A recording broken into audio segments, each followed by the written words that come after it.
My journey has been kind of one that, and I think it's the same for many, many people. It's kind of an up and down, and there's a lot of forks in the road as you go through. But just to kind of give you a bit of perspective on my career, was originally going to university. I wanted to be a teacher, and there just weren't any jobs there. So I kind of got hired by State Farm and did, the insurance and liability, and did incident investigations, and so kind of got a background with that. And then I moved into a law firm on Bay Street, and I was doing their dealing with clients. But I got hired by WSIB, and so for about 8 to 10 years was doing claims, and I got really frustrated with it. The issue for me was the fact that we were paying these claims, but every person coming across me, it wasn't a file, it was a person that had sustained an injury. So what I did do was I decided to go back to at that time Ryerson, and did their program. I wanted to shift away from paying claims to getting into prevention. So my career after that for about 20 years at WSIB was looking at the prevention aspect. And we had 230, 240,000 companies to us. I mean, you're looking at 1,200 events a day, significant ones. So really got a good grounding on building my professional expertise. And so what I did also is I went to McMaster. There was a program there. It was a post-baccalaureate program. And I did go back to the University of Fredericton. I got my executive MBA. One of the interesting things that also has happened with me is that I've had the opportunity to teach. I've taught at Mohawk College. It was a course back in the 1990s. And then started to look at teaching at University of Fredericton.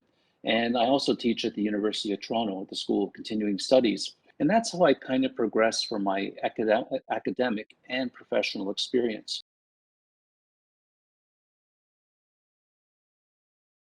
In June of 2020, I was asked by the dean at the time to revamp the course and bring it up to speed. So one of the nice things was we had just gone through a revision of the CSA standard.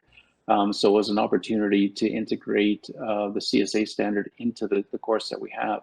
What really drew me, there were a couple of, I kind of brought it down to three factors. One is that it was innovative. When I did my OHS training, it was done in a classroom setting. And if you didn't live close to a city or you wanted to take courses, you always had to travel to get there.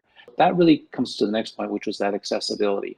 That now you have people across the country. You could be working at a mine in Northern Ontario or working in a mine in Nova Scotia, and still be taking a course with respect to health and safety because it's accessible to do that. And the other thing that I also found was with the online learning is the exposure piece. Traditionally, a lot of people would say that online learning isn't good. The problem with the traditional learning has been, you put somebody in front of a computer screen and they watch the video, and I've done it, right? You go into that 20-minute zone of kind of listening and kind of not probably checking emails while you're doing it. But with the UFred experience, what happens is that what you learn in that module, now you have to have a discussion on it and you have to write about it. Now you have to think about it. And then what happens is once you've done that, your colleagues in your class can comment on it saying, yeah, I hear what you're saying, but I don't think that's the right solution. Or did you think about this? Which takes you to a whole different level because now you've been able to start to work together in trying to find that solution. So that's what really, really helps to come through. And so when you start to look at that in being a non-traditional learning, what I also like about the UFred program is you are only constrained by your limits of your passion, but also what you want to learn. The more you want to learn, the more you want to interact, the more you want to build a network. There's no boundaries. You can do that. And you can do it virtually, and it really works really, really well.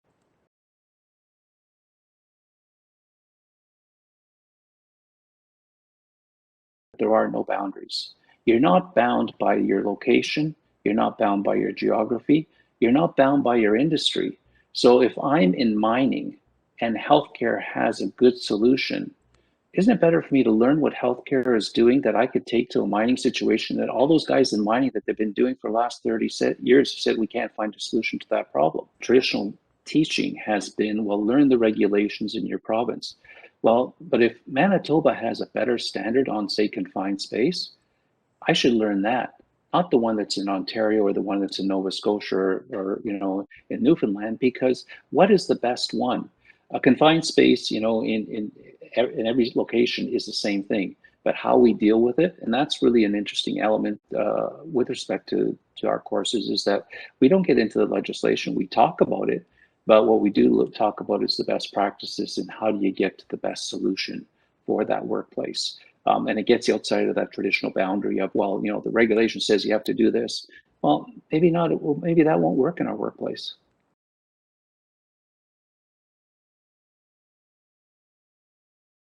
The future of online learning is, from the standpoint of we really uh, confined health and safety at a local level, and I really think we have to start to look at it from a global perspective. And as we talked briefly before, we can't be bound by these local things. So when I look at the future of it, there's more people exposed. One of the nice and interesting features that have happened also is that health and safety used to be usually a second career. People would go in and work in shipping, receiving, or production, or quality, and then they hit 40, 45 and say, I really like health and safety and go to school. What UFred offers as an opportunity is that I can be 23 years old and start to look at health and safety as a career. And I don't have to be bound by either working in the job doing it. I don't have to be bound by an employer that says, yes, you can, or no, you can't do it. So it actually creates an almost freedom perspective of being able to decide that OHS is a career for you. And that's one of the nice things. So if you looked at health and safety 20 years ago, it would have been the 50 plus gray haired males. What I'm seeing now, there are females in the program, and actually there are more females than males in the program, which has brought a whole different perspective. There's young people in there with limited experience. I had in my class an 18-year-old working at Walmart. Okay. And so he's working at Walmart. I think he's still a student, but he's taking health and safety courses. And I'm going, wow, if I had started at 18, what will I know by the time, what will he or she know by the time they're 50 or 60? They just had that exposure at a younger age. And so looking at that, the future of it is when I say limitless or boundless, it can be whatever you want it to be.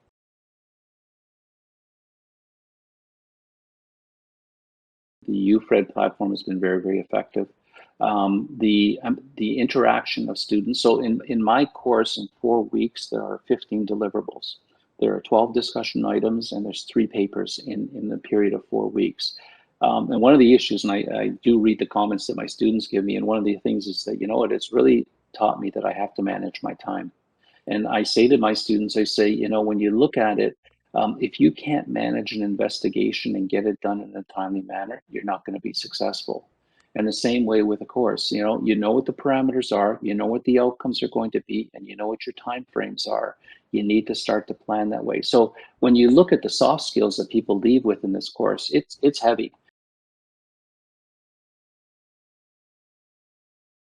With respect to the faculty, one of the things that I do like with the UFred program is the students have student advisors. If a student does get into a situation, then they can talk to a student advisor and say, okay, here are some options that you can look at.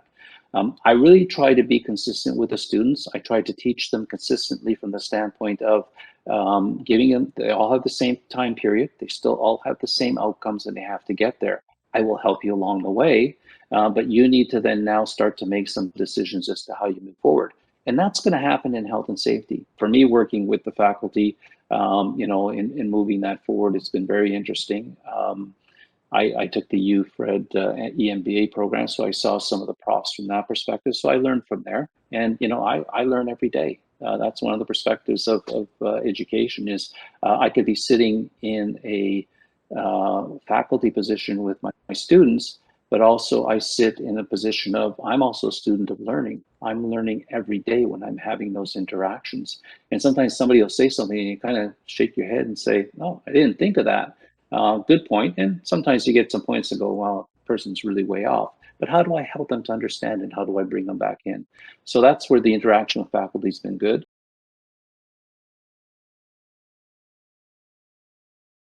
The one thing that from a highlight is when you learn so much over the years is, and again, I've always been of the point of, every day is a learning experience, is having that opportunity to share it.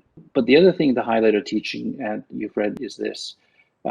We don't focus on the local regulations. We focus on learning the global solutions to health and safety, which is really, really more important, because, anybody can do it. And I think that's what happens. What you'll see at a lot of local levels is it's easy to talk about regulations in the books. The Health and Safety Act says you have to do this and whatever. But a lot of times they say to you, well, but why are we doing that? And you don't have an answer for it. Versus what we're teaching at UFred is, here's your problem. Here's some potential solutions. Now you figure out how that fits into the solution that you need. And if you need help along the way, we'll help you.